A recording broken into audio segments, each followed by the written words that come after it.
복이 많은 사람이다라고 생각을 하십니까?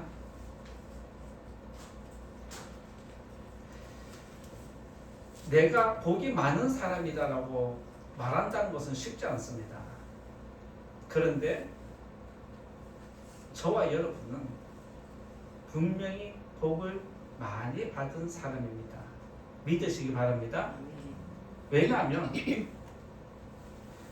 우리는 26년 새해 시작하면서 송구영신 예배 드리면서 새해 복 많이 받으세요라고 서로에게 복을 빌었습니다. 그렇죠? 근데 또 구정 명절을 맞아서 또 서로 만나면 무슨 인사입니까? 새해 복 많이 받으세요라고 또 그렇게 축복을 빌어주고 있습니다. 이런 것을 보면 우리는 다른 민족과 다르게 서로 복을 많이 주고받는 백성입니다. 이처럼 우리는 매년 양력과 음력으로 복을 꽃배기로 빌고 있는데 지금까지 그 복의 꽃배기를 받으셨는지가 참 궁금합니다. 우리의 삶을 살펴보면 복을 마음껏 빌지만 비는 복을 마음껏 받아들이긴 했지만 우리의 삶에 복이 채워지는 것은 사실 쉽지는 않습니다. 여러분이 지금까지 살아온 삶을 돌아보시고 지금까지 복을 그렇게 많이 받았는데 진짜 복이 여러분들에게 쌓여 있는지 한번 돌아보시면 없는 것 같습니다. 이번 26년에는 복을 비는 것으로 끝나지 않고 복을 꽃배기로 받는 올 한 해가 되기를 예수님 이름으로 축복합니다. 그리고 명절을 맞아서 고향에 가 있는 성도님들도 있고 또 이 자리에 함께하지 못한 성도님들은 유튜브를 통해서 제 설교를 들을 텐데 또 우리 교회에 참석하진 않지만 대면으로 영상을 통해서 설교를 듣는 분들이 있다면 모든 분들에게 하나님께서 축복해 주시기를 간절히 소원합니다. 2월 한 달 동안 교회가 기도로 한 마음 한 뜻으로 하나 되게 하신 것을 저는 지금 감사하고 있습니다. 여러분들도 이 자리에 나오셔서 기도할 때 하나님 우리 교회가 2월 한 달 동안 기도하는 마음 주셔서 감사합니다라고 고백하면 여러분들에게 더 많은 은혜가 있을 줄 믿습니다. 그리고 이 작정 기도가 마칠 때까지 하나님께서 교회와 성도님들 삶과 가정을 평안하게 지켜주시기를 다시 한번 예수님 이름으로 축복합니다. 지금까지 제가 2월 작정 기도를 앞두고 기도의 필요성에 대해서 설교했고 기도의 중요성에 대해서 말씀드렸습니다.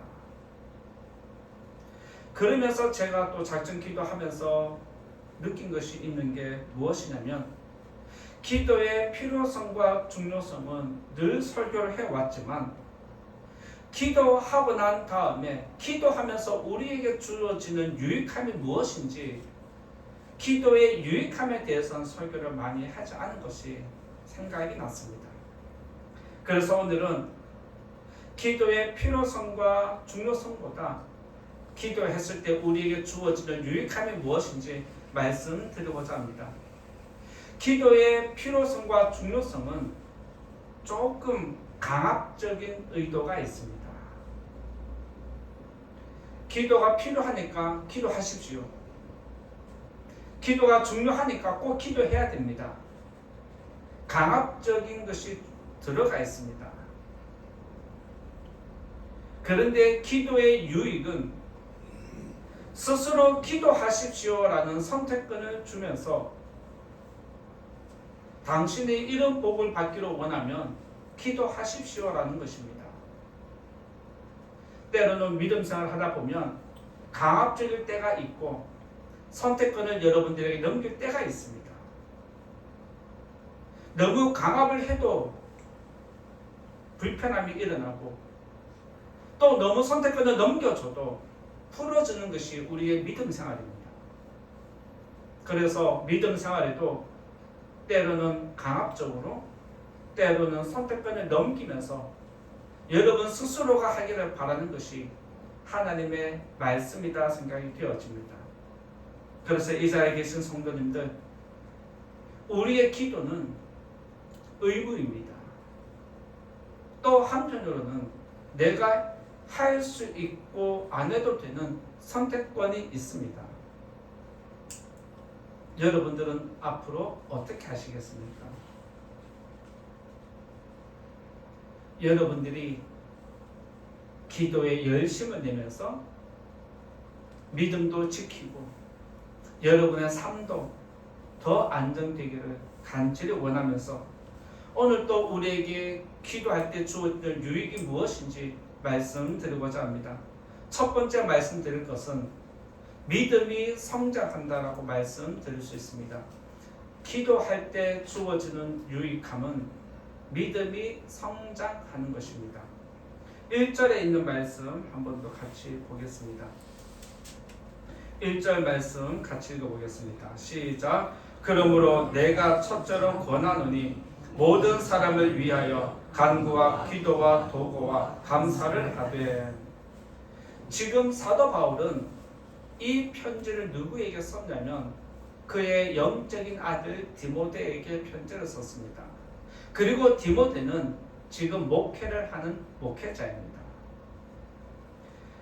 사도 바울이 그의 아들에게, 목회자에게 첫 번째로 부탁하고 권면한 게 뭐냐? 기도하라는 것입니다. 그리고 기도의 중요성과 필요성을 알려주는데 한 번으로 끝나지 않고 1절에 보면 간구라는 단어를 쓰고 기도라는 단어를 쓰고 도구라는 단어를 쓰고 감사라는 단어를 똑같은 의미를 단어의 색깔만 바꾸어서 4번을 강조합니다. 이것은 그만큼 기도하고 기도하고 또 기도하고 계속해서 쉬지 말고 기도하는 것이 목회자에게 주어진 의무다, 책임이다. 그리고 기도가 정말 중요하다라는 것을 한 번 더 알려주는 것입니다. 지난번에 제가 설교를 통해서 믿음은 결단하는 것이다 라고 말씀드렸습니다. 혹시 기억하십니까? 오늘 따뜻해서 잠이 많이 오는 것 같아요. 믿음은 뭐다? 결단하는 거다. 기억나십니까? 그러면 믿음 생활은 무엇입니까? 결단한 것을 실천하는 게 믿음 생활하는 것이다 라고 말씀을 드렸습니다. 그러면 믿음으로 결단한 것을 지키기 위해서 여러 가지 수고를 하고 노력을 하는데 노력한다고 수고한다고 다 되던가요? 그렇지 않습니다. 결단하고 수고를 하고 실천하려고 노력하지만 막상 마음대로 되지 않는 게 믿음 생활입니다. 실천하다 보면 여러 가지 애로사항이 생기는데 그것을 정리해주고 힘있게 밀어붙일 수 있도록 다시 에너지를 넣는 것이 기도입니다.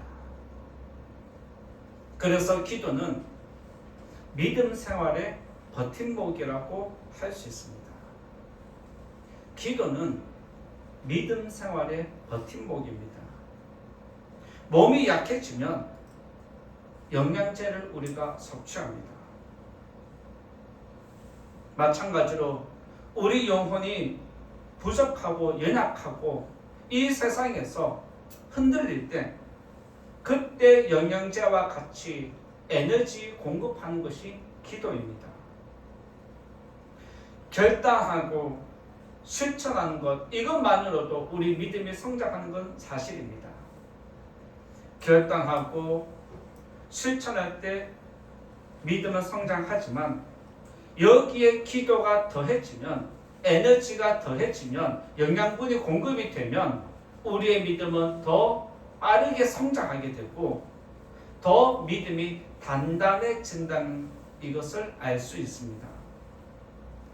여러분의 믿음이 약하다면, 흔들린다면 기도하시면 됩니다. 많은 성도님들이 목회자와 이야기할 때 나는 믿음이 약하다, 나는 믿음이 없다라고 말하는 분들이 의외로 많이 있습니다. 스스로 자기를 낮추는 모습이기도 하지만 그 말을 할 때는 무엇이 되어 있냐면 기도가 부족하기 때문에 이런 말을 스스로 하는 것입니다. 기도를 하면 믿음은 강해지고 기도하면 믿음은 자라게 되어 있습니다.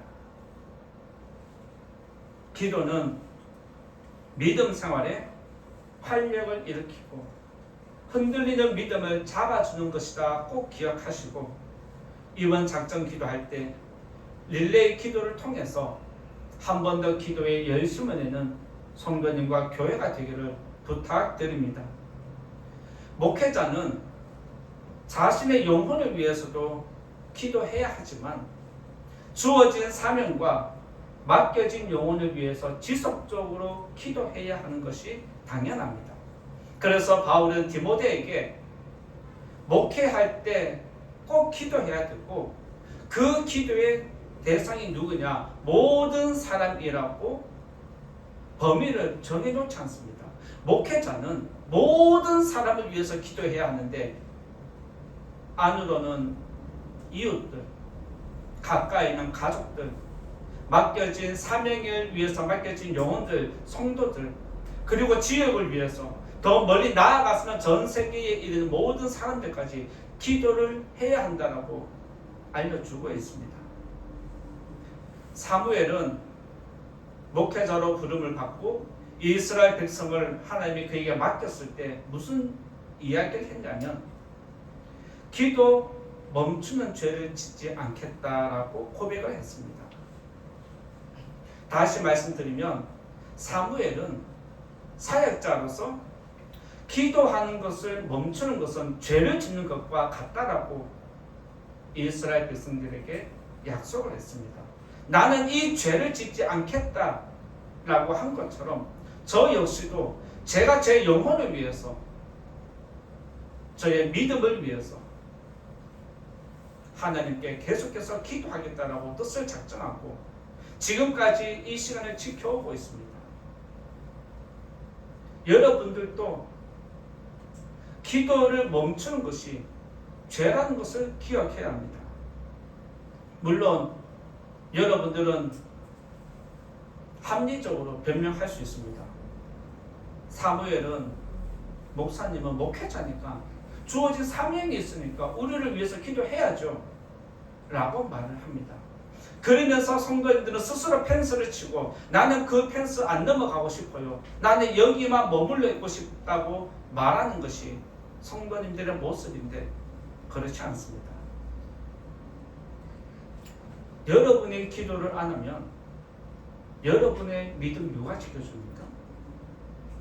여러분이 여러분을 위해서 기도 안 하면 여러분의 영혼을 누가 지켜줍니까?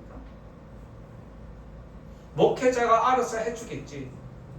이것은 떠넘기는 것입니다. 목회자는 목회자 자리에서 기도해야 할 것이 있고 여러분은 여러분의 삶 속에서 기도해야 할 기도 제목이 있습니다. 기도는 목회자만 기도하는 것이 아니라 믿음을 가진 모든 사람이 함께 기도해야 한다는 것 믿으시기 바랍니다. 그래서 제가 작전 기도를 시작할 때 성도님들에게 기도에 동참하라고 요구하는 것도 여러분이 여러분을 위해서, 여러분이 여러분의 가정을 위해서 기도하라는 것입니다. 지금까지 믿음으로 살겠다라고 결단을 그렇게 많이 했습니다. 그리고 말씀대로 살겠다라고 그렇게 많이 약속을 했지만 번번이 실패하고 무너진 이유가 기도가 부족했거나 기도가 없었거나 기도에 최선을 다하지 않았기 때문에 나타난 결과입니다. 뒷배경이 든든하면 힘이 있는 것처럼 기도가 든든하면 믿음 생활에도 힘이 있습니다. 따라서 이 자리에 계신 성도님들, 여러분의 삶을, 여러분의 믿음을 지탱하는 이것은 기도입니다. 2월 한 달 동안 이 기도 시간에 최선을 다하셔서 여러분의 믿음을 지키는, 여러분의 가정을 지키는 성도님 되시기를 부탁을 드리고, 기도에 한 번 더 최선을 다하는 성도님 되시기를 원합니다. 그리고 기도는 믿음을 성장시키고 단단하게 하지만 기도만큼 중요한 내용이 또 있습니다. 기도한다고 해서 여러분의 믿음이 저절로 자라는 것은 아닙니다. 믿음이 성장할 때는 기도라는 영양분이 필요하지만 말씀을 듣는 여러분의 마음의 토양도 중요합니다. 여러분의 마음이 부드러워야, 여러분의 마음이 열려야 말씀이 들어가고 자라게 되어 있습니다. 그리고 말씀을 듣는 것으로 끝나면 안 되는 것입니다. 말씀을 들었으면 결단을 합니다. 결단을 했으면 이렇게 살겠다라고 실천을 하겠다라고 합니다. 그래서 우리가 매주일 설교를 들으면 설교 끝남과 동시에 기도하는 이유가 결단을 하게 하는 것입니다.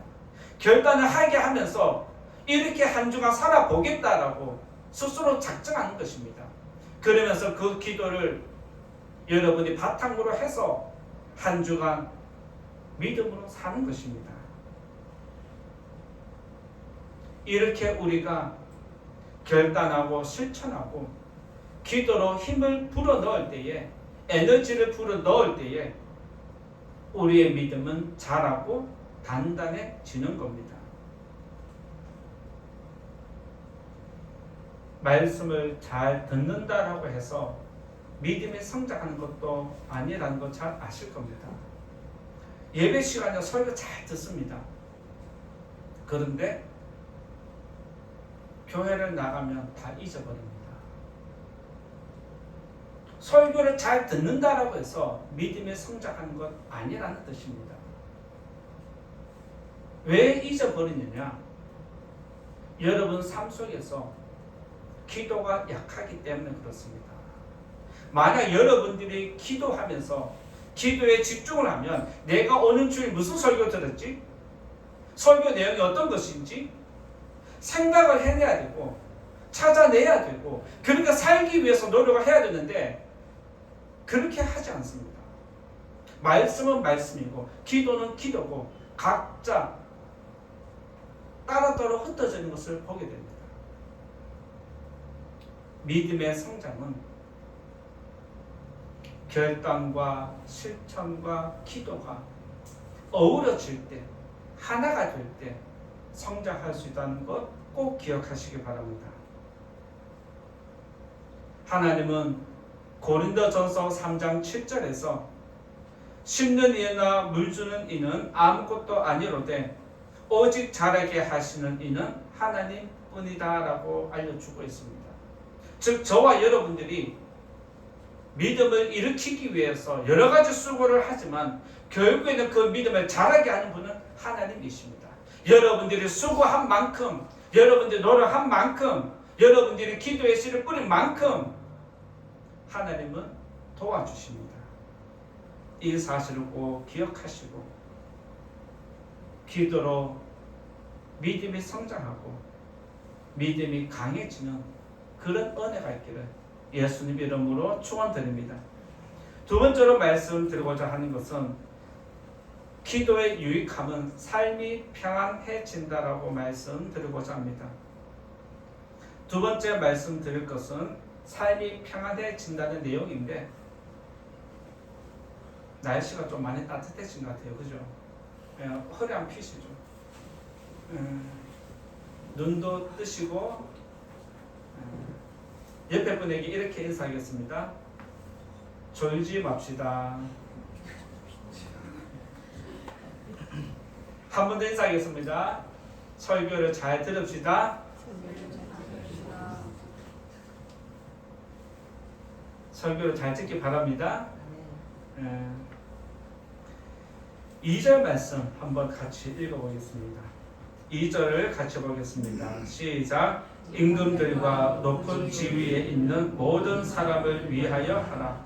이는 우리가 모든 경건과 단정함으로 고요하고 평안한 생활을 하려 함이라.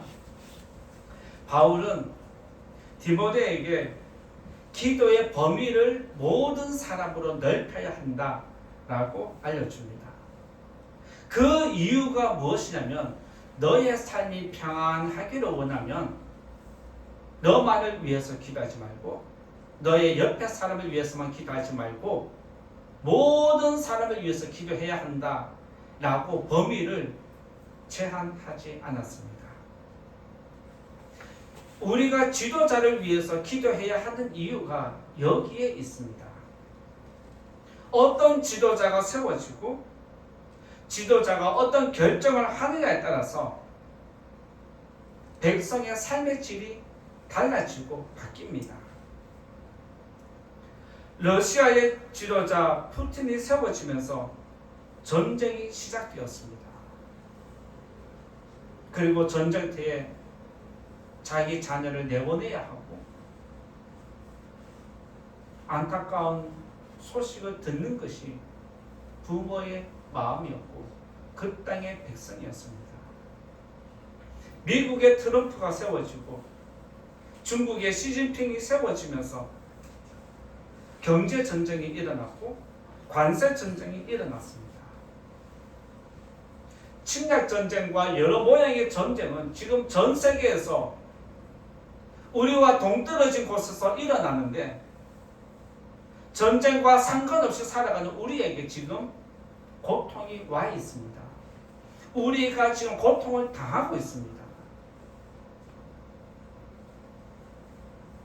마찬가지로 우리나라 지도자가 어떤 정책을 시행하느냐에 따라서 우리의 생활은 고통이 일어나기도 하고 삶이 평안해지기도 합니다. 그리고 우리의 삶이 지도자의 정책에 따라서 바뀌게 됩니다. 이스라엘 백성이 바벨론의 포로로 잡혀갈 때 그때 백성들을 위로한답시고 예레미야 선지자가 하는 이야기가 무엇이냐면 너희가 바벨론의 포로로 잡혀가면 바벨론 왕을 위해서 기도해라 라고 그렇게 이야기를 합니다.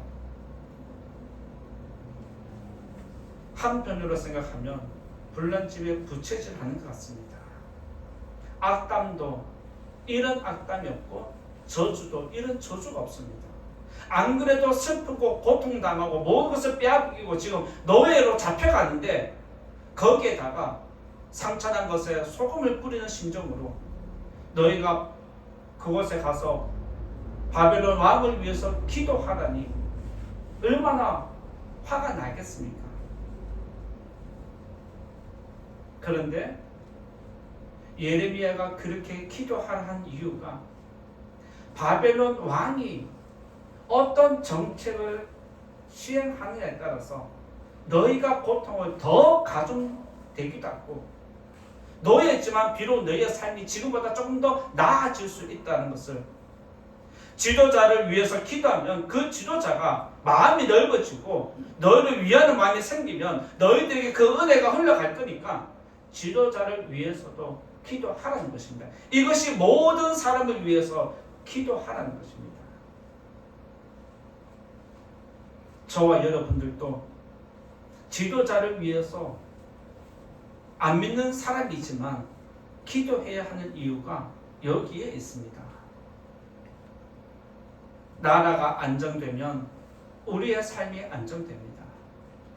지도자가 안정이 되면 우리도 안정이 됩니다. 저와 여러분의 삶이 평안하기를 원하면 지도자를 위해서 기도해야 됩니다. 그리고 우리가 지도자를 위해서 기도할 때 지도자가 복음을 전하는데 유리한 정책을 펼치기도 하고 복음을 전하지 못하도록 막는 역할도 지도자가 합니다. 그래서 복음이 전파되고 멈추고 끊기는 것도 세상의 권력을 가진 지도자에게 있기 때문에 우리가 지도자를 위해서 기도해야 하는 이유가 여기에 있다라고 알려주십니다. 따라서 우리가 지도자를 위해서 기도하는 것, 나의 삶과 상관이 없는 것 같지만 밀접하게 연관이 되어 있습니다. 그래서 여러분들이 지도자를 위해서 지금까지 기도하지 않았다라면 생각이 날 때마다 한 번씩이라도 기도해 주시면 하나님이 여러분의 믿음과 기도를 받으셔서 또 다른 복음을 일으키는 도구로 사용하실 줄 믿습니다. 우리는 지도자의 마음을 모릅니다. 지도자가 어떤 생각을 하고 있는지 모르고 앞으로 어떤 정책을 펼칠지 아무것도 모릅니다. 우리는 모르지만 하나님은 다 아십니다. 그래서 우리가 지도자를 위해서 기도하면 우리의 기도를 들으신 하나님께서 지도자의 생각을 바꾸기도 하시고 정책을 변화시키기도 하시고 그들이 발걸음을 돌이키도록 만들기도 하십니다. 지금처럼 경제가 너무 어려워서 먹고 사는 것이 힘들 때 저와 여러분은 더 기도해야 합니다. 우리나라의 지도자뿐만 아니라 온 세계 지도자를 위해서도 기도해야 하는 이유가 여기에 있습니다. 그리고 여러분의 삶 가운데 여러분의 믿음을 흔드는 사람이 있습니다. 여러분을 괴롭히는 영혼들이 또 있습니다. 여러분의 믿음을 파괴하고 삶을 흔들고 괴롭히고 고통을 가중시키는 사람이 여러분 주변에 있습니다. 그 사람들을 위해서도 기도해야 하는 것이 모든 사람을 위해서 기도하는 범위에 들어가 있습니다. 여러분의 삶을 뿌리채 흔드는 사람이 있다면 그를 위해서도 기도해야 합니다. 왜냐하면 하나님은 여러분의 기도를 듣기 때문에 그렇습니다. 하나님은 저와 여러분의 기도를 들으시고 지도자를 변화시킬 뿐만 아니라 우리가 기도하면 상대방을 우리 주변의 사람들을 변화시켜 주십니다. 하나님께서 기도하는 성도님들의 삶을 평안하게 지켜주시기를 예수님 이름으로 축원드립니다. 세 번째 말씀 드리고자 하는 것은 기도의 유익함은 세 번째 거룩해진다라고 말씀드리고자 합니다. 기도의 유익은 세 번째로 거룩해진다는 내용인데 3절과 4절 또 같이 읽어보겠습니다. 3절과 4절 같이 읽어보겠습니다. 시작. 이것이 우리 구주 하나님 앞에 선하고 받으실 만한 것이니 하나님은 모든 사람이 구원을 받으며 진리를 아는 데 이르기를 원하시느니라. 자, 한 번 더 허리 펴시고요. 기도하는 사람을 하나님은 기뻐하십니다. 왜냐하면 기도를 통해서 자기를 버리고 하나님의 뜻을 찾아가기 때문에 그렇습니다. 자기를 버리고 하나님의 뜻을 찾아가면 기도하는 사람의 삶이 바뀌게 됩니다. 거룩한 변화가 일어나는 것이 기도를 통해서 일어납니다. 기도는 하나님 도와주십시오. 내가 이런 도움이 필요합니다. 기도하면 그것을 해결해 주기도 도와주기도 하지만 여러분의 영혼을 바꾸어 주십니다. 여러분의 생각을 바꾸어 주십니다. 그래서 기도는 하나님 앞에서 선한 일이 됩니다. 그리고 하나님은 기도하는 여러분의 기도의 입술의 열매를 기뻐하십니다. 하나님은 믿음으로 살겠습니다 뜻을 작정하고 그렇게 살기 위해서 노력하는 사람도 기뻐하고 사용하시지만 그것을 지키기 위해서 몸부림치면서 기도로 버티고 있는 영혼들을 기도하면서 버티는 영혼을 하나님이 더 기뻐하시고 그를 사용하십니다. 기도는 우리가 이 땅에서 잘 먹고 잘 사는 것만을 기도하지 않습니다. 기도는 내가 살아온 삶을 돌아보고 내가 지금까지 뿌린 말을 돌아보고 지금까지 나의 삶을 돌아보면서 고칠 것은 고치고 조금 더 나은, 조금 더 건강한, 조금 더 정직하게, 조금 더 순수하게 살고자 하는 것이 기도입니다. 그래서 하나님 앞에서 기도하는 모든 것은 거룩하고 선한 것입니다.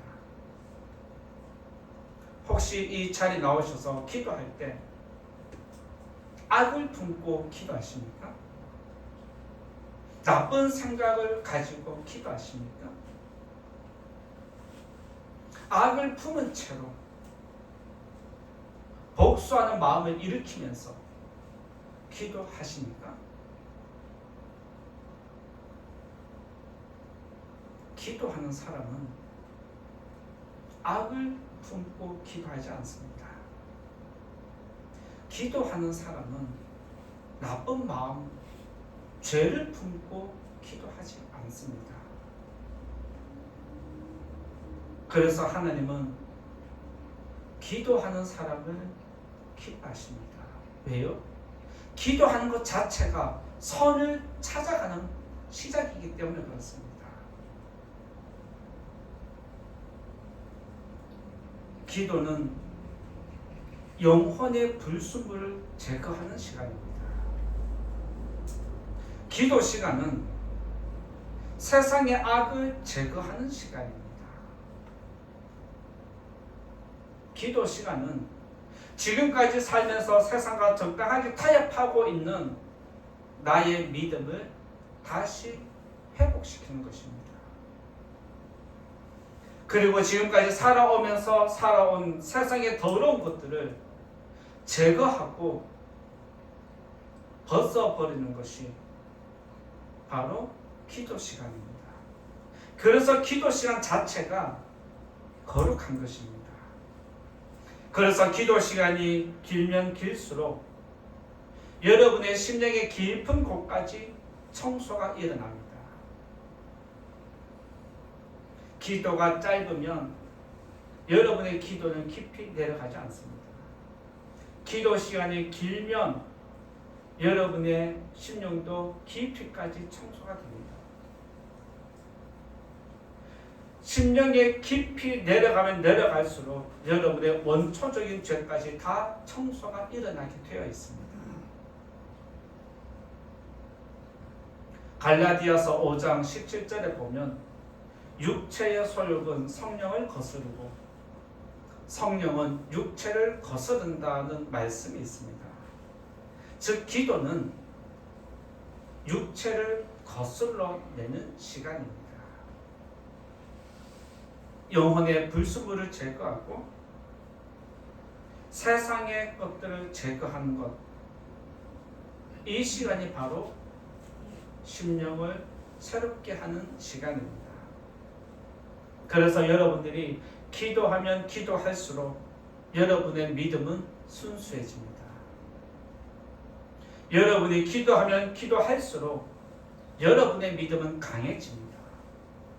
기도하면 기도할수록 여러분은 거룩한 삶을 살게 됩니다. 물론 모든 기도가 심령을 거룩하게 하는 것은 또한 아닙니다. 기도하면서 하소연만 하는 사람이 있습니다. 기도하면서 소원만 빌고 돌아가는 성도들이 있습니다. 하소연만 하고 소원만 빌고 돌아가는 영혼은 거룩함에 이르지 못합니다. 거룩한 삶은 기도로 자신의 심령을 살피는 것입니다.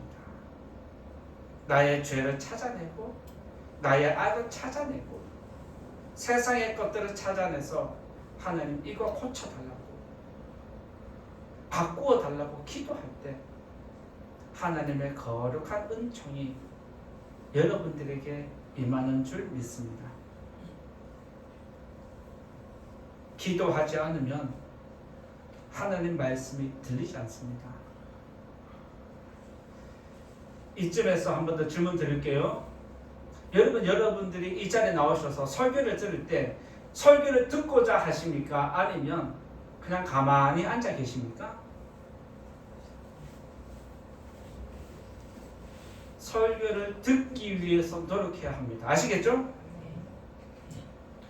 설교를 듣기 위해서 노력하지 않는데 설교가 들리겠습니까? 설교를 듣기 위해서 노력하지 않는데 귀가 열리겠습니까? 설교를 듣기 위해서 노력할 때 하나님이 은혜를 주십니다. 기도하면 말씀이 들리기 시작하고 하나님의 뜻을 깨닫게 됩니다. 마음을 열고 설교를 듣기 위해서 집중하고 설교를 들으면 어느 순간 여러분의 삶에 거룩한 변화가 조금씩 일어나기 시작합니다. 그게 무엇이냐면 지금까지 여러분들이 행동하는 것을 다른 모습으로 나타나고 표현이 됩니다. 생각이 바뀌면 행동이 바뀝니다. 행동이 바뀌면 여러분의 삶이 변화됩니다. 설교를 듣겠다라고 생각을 하고 집중해서 노력을 하면 여러분의 생각이 바뀝니다. 그래서 어느 순간 우리들은 나도 모르게 저절로 거룩한 삶을 살아가게 되는 것입니다. 저와 여러분들은 필요한 것이 있어서 작전 기도를 하고 릴레이 기도에 동참하고 있습니다. 우리는 필요한 것이 있기 때문에 기도하지만 하나님은 기다렸다는 듯이 기도 시간에 여러분의 생각을 바꾸어 주십니다. 여러분이 필요하면 필요할수록 여러분이 고통당하면 고통당할수록 하나님 찾아오는데 하나님은 기다리고 있었다는 뜻입니다. 그리고 기다렸다는 뜻이 그래 이제 내가 너를 바꾸어 줄게. 너를 고쳐줄게. 그러면서 기도하는 사람을 더 거룩하게 변화시켜 가십니다. 기도는 여러분의 삶을 변화시키는 능력입니다. 따라서 이 자리에 나오셔서 기도하는 모든 성도님들에게 기도할 때 그 능력이 성도님들에게 그대로 나타나기를 예수님 이름으로 축원드립니다. 이제 결론의 말씀 드리고자 합니다. 믿음은 결단이고 믿음 생활은 결단한 것을 실천하는 것이다 라고 말씀드렸습니다. 그리고 오늘은 믿음으로 살다 보면 애로사항이 생기는데 그것을 정리하고 붙잡아 주는 것이 기도입니다. 그리고 기도는 그 자체가 선한 것이다. 거룩한 것입니다. 기도는 우리를 거룩한 사람으로 만들고 기도할 때 우리는 거룩한 사람이 됩니다. 기도 시간이 주어졌고 내가 기도해야 하기 때문에 이 자리에 억지로 나오는 것이 아니라 기도 시간을 조금씩 늘려가시기 바랍니다. 그리고 기도 시간을 늘릴 뿐만 아니라 여러분의 기도가 좀 더 깊이 있기를 원합니다. 왜냐하면 기도가 길어지고 깊어질수록 여러분의 영혼은 더 온전해집니다. 기도로 하나 된 교회가 되기를 원하고 한 마음으로 기도하는 성도님들에게 하나님께서 꼭 위로해 주시기를 예수님 이름으로 축원드립니다. 말씀 생각하면서 같이 기도하겠습니다. 오늘 말씀은 기도의